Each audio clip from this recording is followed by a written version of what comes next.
คนที่สำคัญมันมีค่าแค่ไหน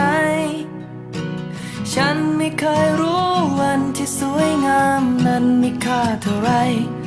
ไม่เคยรู้เวลาที่เรามีกันนั้นดีเท่าไรไม่เคยรู้ว่าความคิดถึงมันทรมานแค่ไหนไม่เคยไม่เคยไม่เคยเราจะคิดถึงคนที่สำคัญเมื่อต้องจากกันไปเราจะคิดถึงวันที่สวยงามเมื่อเวลาผ่านไปจะคิดถึงเวลาที่เรามีกันเมื่อเธอต้องไปและตอนนี้รู้ไหมว่าฉันคิดถึงเธอมากแค่ไหนไม่เคยไม่เคยจะลืม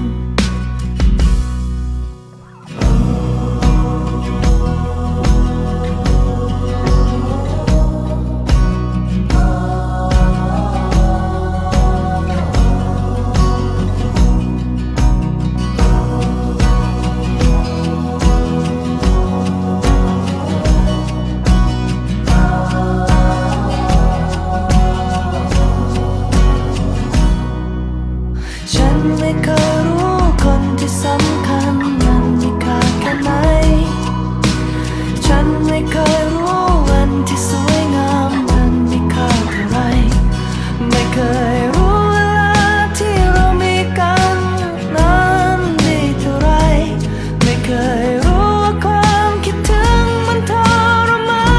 นแค่ไหนไม่เคยไม่เคยไม่เคยเราจะคิดถึงคนที่สำคัญ